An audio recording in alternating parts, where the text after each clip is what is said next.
अस्सलाम वालेकुम dear students. उम्मीद करता हूँ कि आप सब खैरियत से होंगे। चूँकि अब से कुछ माह बाद 10th के एग्ज़ाम स्टार्ट हो जाएंगे। ये 2 मार्च को जो 10th क्लास है उसका पहला पेपर होगा। तो मेरा जो सब्जेक्ट है चूँकि वो केमिस्ट्री है, तो उसी हवाले से मैंने मुनासिब समझा कि मेरे जो व्यूज़ हैं, जो मेरा एक्सपीरियंस है अपने सब्जेक्ट के रेलेवेंट, तो उसे बच्चों के साथ शेयर करना चाहिए। हो सकता है कि मेरी बात की वजह से किसी बच्चे का भला हो जाए, किसी बच्चे का फ़ायदा हो जाए। तो और अगर हम 10th केमिस्ट्री की बात करते हैं तो केमिस्ट्री के अंदर जो टोटल नंबर ऑफ चैप्टर्स हैं वो 8 हैं। आज हम पहले चैप्टर को डिस्कस करेंगे, जिसका नाम केमिकल इक्विलिब्रियम है। तो उस चैप्टर में क्या इंपॉर्टेंट है, उसका पेपर वेटेज कितना होता है, उसमें से कौन सी चीज़ें हमने याद करनी होती हैं और कौन सी चीज़ें लर्निंग पर्पज़ के लिए दी बेस्ट है, लेकिन जो वो पेपर मटेरियल नहीं है। तो चैप्टर तो सारे ही पढ़ना चाहिए, बहुत अच्छी बात है। तो जब हम कंसर्न जहाँ तक हमारे नंबरों का होता है, तो उसके अंदर अगर हम कैलकुलेटेड स्टडी करते हैं तो अक्सर बच्चों को देखा है कि उनके मार्क्स ना आने की वजह ये होती है कि वो सारा कुछ याद तो कर लेते हैं या उन्हें सारा कुछ पता तो होता है कि उस चैप्टर में क्या लिखा हुआ है। तो वो पजल इसलिए हो जाते हैं कि पेपर के अंदर जो पेपर सेटर होता है, जो पेपर मेकर होता है, उसने क्वेश्चन को इस तरह से पूछ लिया होता है कि बच्चों को जवाब आने के बावजूद ये नहीं पता चलता कि इस क्वेश्चन का आंसर जो था वो क्या था या हमें आता था। तो इस तरह की जो बातें हैं, इस दफ़ा वैसे भी जो मार्केट के अंदर, जो एजुकेशन सेक्टर के अंदर जो आजकल हमारे बोर्ड की पॉलिसी है, उन्होंने जो मैसेज कन्वे किया हुआ है टीचर्स तक, वो ये है कि आपका जो पेपर होगा 100 में से 25% पेपर जो सा होगा वो एनालिटिकल और कॉन्सेप्चुअल होगा। तो मैं आप सबको यही सजेस्ट करूंगा कि दी बेस्ट तो ये है कि आप थारोली सारे चैप्टर को स्टडी करें। जहाँ तक इम्पोर्टेंट फीचर्स की बात है, तो जो चैप्टर नंबर 1 है, चैप्टर नंबर 9 10th के अकॉर्डिंगली बनेगा, जैसे हम चैप्टर नंबर 1 कंसिडर करते हैं।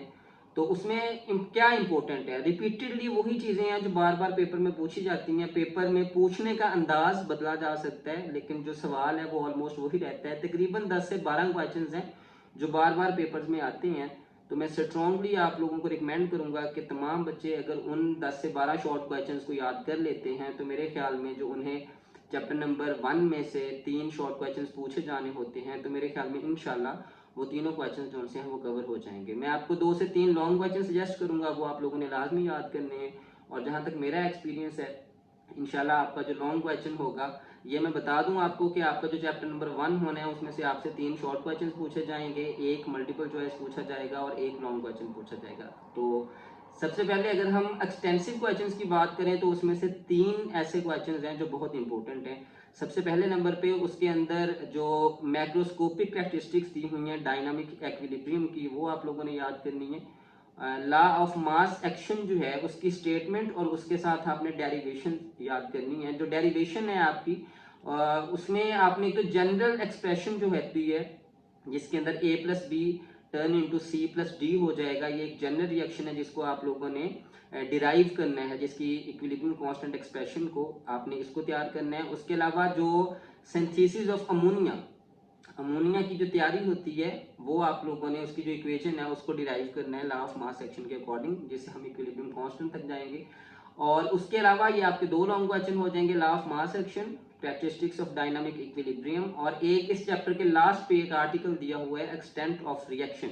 तो अगर आप ये 3 लॉन्ग क्वेश्चन तैयार कर लेते हैं तो इंशाल्लाह जो इस चैप्टर का लॉन्ग क्वेश्चन है वो आपका लाजमन अटेम्प्ट हो जाएगा। अगर हम इंपॉर्टेंट शॉर्ट क्वेश्चन की बात करते हैं तो इसके अंदर आप लोगों ने सबसे पहले नंबर पे रिवर्सिबल रिएक्शन की डेफिनेशन और उसकी कैरेक्टरिस्टिक्स को याद करना है। आपने इरिवर्सिबल रिएक्शन की डेफिनेशन और उसकी कैरेक्टरिस्टिक्स को याद करना है, difference between forward and reverse reaction. उसके अलावा आपने इसके अंदर से define chemical equilibrium state, define dynamic equilibrium state और डिफाइन स्टैटिक इक्विलिब्रियम, ये डेफिनेशन याद करनी है। उसके बाद आप लोगों ने इसमें से state the law of mass action short question में याद करना है। What is the relationship between active mass and rate of reaction, ये आपने याद करना है। What is active mass and how is it represented, ये आपने इसमें से याद करना है। डिफाइन इक्विलिब्रियम कांस्टेंट, और ये आपने याद करना है। when the kc has unit and when the kc has no unit, ये आपने इसमें से याद करना है। और आपने इसमें से how direction of reaction is predicted and how extent of reaction is predicted, ये आपने याद करना है। और इसके अलावा इसकी एक्सरसाइज के अंदर या चैप्टर के अंदर आपको अगर कोई भी इक्वेशन दी जाती है तो उस इक्वेशन को आपको डिराइव करना आना चाहिए कि अगर आपने इक्विलिब्रियम कांस्टेंट की एक्सप्रेशन डिराइव करनी हो या उसकी इक्वेशन डिराइव करनी हो तो आप कैसे डिराइव करेंगे। तो आपको इक्विलिब्रियम कांस्टेंट इक्वेशन डिराइव करनी आनी चाहिए।